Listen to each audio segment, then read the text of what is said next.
اعوذ باللہ من الشیطان الرجیم بسم اللہ الرحمن الرحیم۔ محمد مصطفیٰ سید الانبیاء کا ارشاد گرامی ہے کہ چار ایسے بندے میری امت میں سے میں ان کی شفاعت کروں گا کہ اگرچہ ان کے گناہ جو ہیں وہ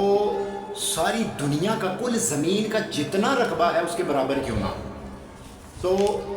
پہلے جو شخص ہے وہ پہلا جو بندہ ہے وہ کون سا ہے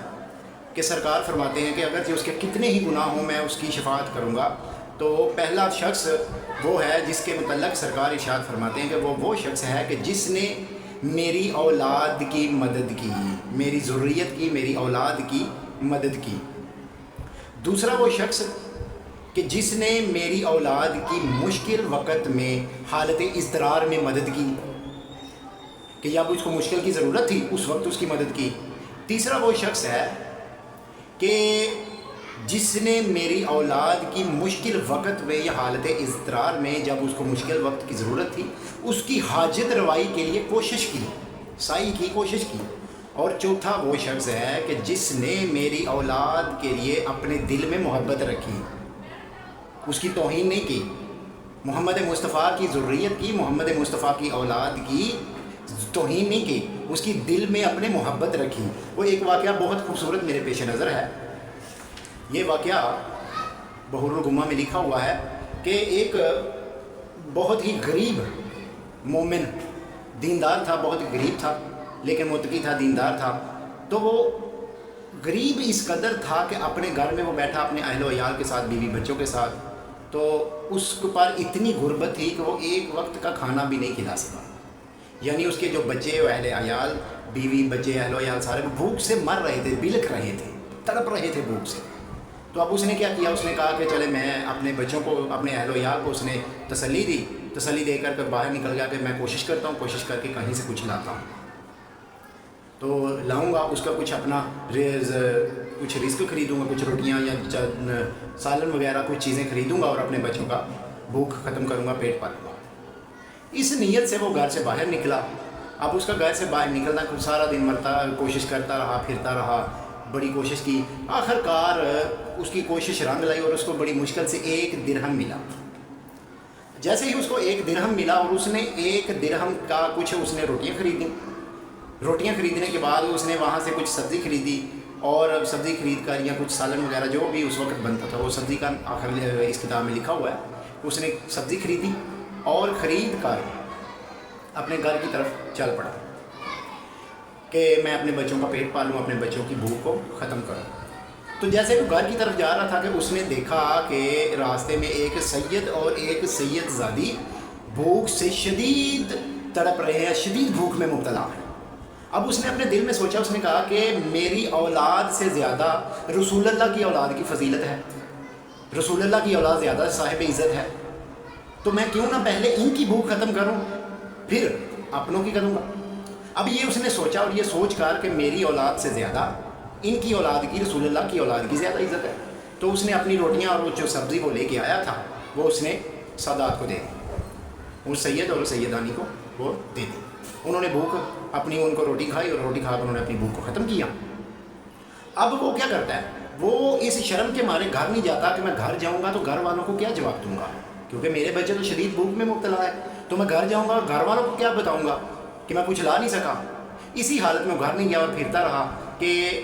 اچانک ایک بندہ گھوڑا سوار اس کے پاس آیا۔ اس کے پاس ایک خط تھا اور کچھ تھیلا تھا، اور تھیلے میں کچھ اشرفیاں تھیں۔ اب اس نے کیا کیا، اس نے وہ خط اس کو دیا، اس مومن دیندار کو، اور خط دیا، اور خط کے ساتھ اس نے وہ تھیلی بھی دی جس میں تقریباً کچھ اشرفیاں تھیں۔ تو اس خط میں لکھا ہوا تھا کہ یہ مصر کے حاکم کی طرف سے، یا مصر کا جو بادشاہ جو بھی اس وقت تھا، اس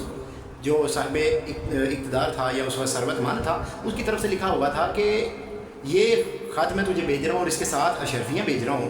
یہ تیرے بھائی کی ہیں جو اس وقت مصر میں مقیم تھا اور وہ فوت ہو چکا ہے، تو جو اس کے حصے میں مال آتا ہے یہ کچھ اشرفیاں بھیج رہا ہوں جو ہمارے پاس اس کے پاس تھیں، یہ ان اشرفیوں کا تو وارث ہے، تو میں یہ تجھے بھیج رہا ہوں۔ اس کے بعد 1000 اشرفیاں اس نے مکہ یا مدینہ کے اہل جو اس وقت کے لوگ ہیں ان سے بھی کچھ 1000 اشرفیاں لینی ہیں، اور وہ بھی ان سے لے کر یا ان کو کہہ کے وہ بھی تو ان کا وارث ہے ان سے لے لینا۔ اس کے بعد اسی بھائی کی، تیرے بھائی کی مصر میں کچھ زمینیں ہیں، جائیداد ہیں، جیسا تو کہے گا ان کی بھی قیمت وغیرہ لگوا کر یا جو اس کا تو کرنا چاہے وہ تو کر سکتا ہے۔ اب وہ بہت خوش ہوا اور اس نے وہ ان اشرفیوں کو لیا، اور اشرفیوں کو لینے کے بعد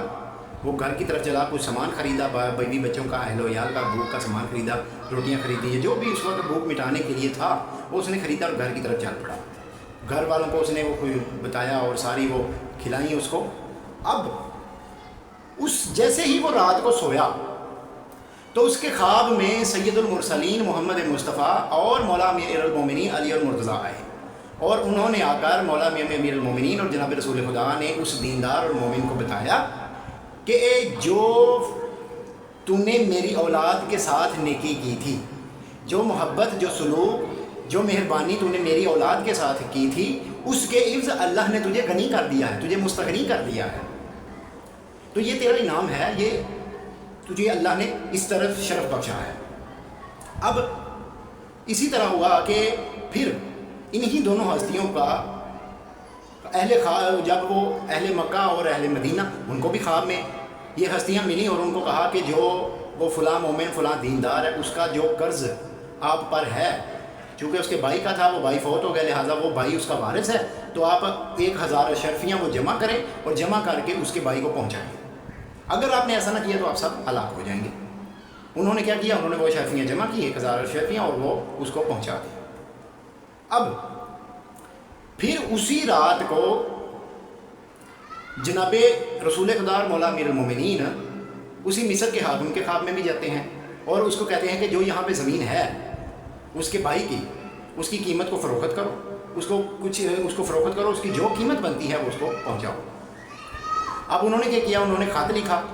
وہاں کے لوگوں نے، اور خط لکھ کے کہا کہ یہاں پہ جو تیری زمینیں ہیں، جو تیری بھائی کے جو جائیداد ہیں، ہم اس کو تیری طرف بھیجنا چاہتے ہیں، تو اس کی ہمیں اجازت دے کہ ہم اس کو بیچ سکیں، حاکم شاہ مصر کی طرف سے اس کو بیچ سکیں اور اجازت سے، اور اس کو بیچ کر جو اس کی قیمت حاصل ہو وہ ہم تجھ تک پہنچا سکیں۔ اب اس نے کیا کیا، اس نے اجازت نامہ لکھا، اجازت نامہ لکھ کے اس کو بیچ دیا۔ اب انہوں نے مصر والوں نے جو اس کی جائیداد تھی، جو اس کی زمین وہاں پہ تھی، انہوں نے اس کو بیچا، اور بیچ کر جو وہاں سے رقم حاصل ہوئی وہ اس مومن اور دیندار کو پہنچا دی۔ اسی رات جناب رسول خدا پھر اس مومن کی خواب میں آئے اور اس کو کہا کہ یہ چیز اور یہ انعام اتنا بڑا اللہ نے تجھے اس دنیا میں دیا ہے، کیونکہ تو نے میری اولاد کے ساتھ محبت کی، میری اولاد پر مہربانی کی، میری اولاد پر شفقت کی، میری اولاد پر خلوص کیا، اس وقت کیا جب ان کو ضرورت تھی، جب کہ تیرے اہل و عیال کو بھی ضرورت تھی، تو نے اپنے اہل و عیال کا نہیں سوچا، تو نے میری اولاد کا سوچا، تو اللہ نے تجھے دنیا میں یہ انعام دیا ہے کہ تجھے غنی کر دیا، مستغنی کر دیا، تیری مشکلات کو آسان کر دیا، اور آخرت میں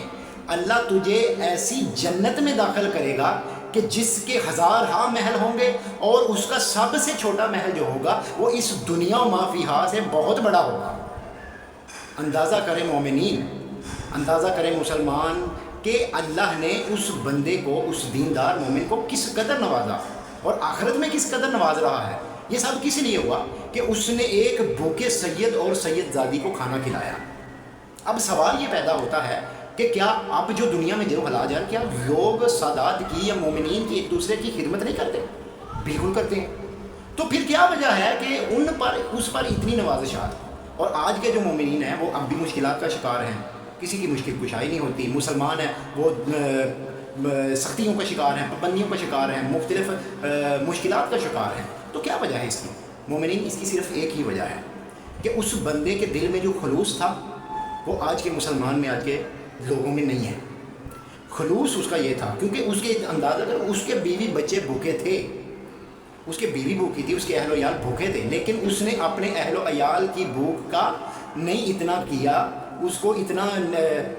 فوقیت نہیں دی، جیسے کہ اس کو دوسرے سید اور سید زادی جو بھوکے تھے وہ ملے، تو اس نے دل میں سوچا کہ یہ میری اولاد یا میرے اہل و عیال سے زیادہ افضل ہے۔ تو اس سے ہمیں یہ سبق ملتا ہے کہ ہمیں پہلے ان لوگوں کا سوچنا چاہیے جو واقعتاً مشکلات کا شکار ہیں، حالات کا شکار ہیں اور حقدار ہیں، واقعتاً حقدار ہیں۔ اس مقام پر ہمیں یہ سوچنے کو ملتا ہے کہ ہمیں رسول اللہ کی اولاد سے محبت کرنی چاہیے، رسول اللہ کی ذریت سے محبت کرنی چاہیے اور خلوص دل سے کرنی چاہیے۔ اگر انسان خلوص دل سے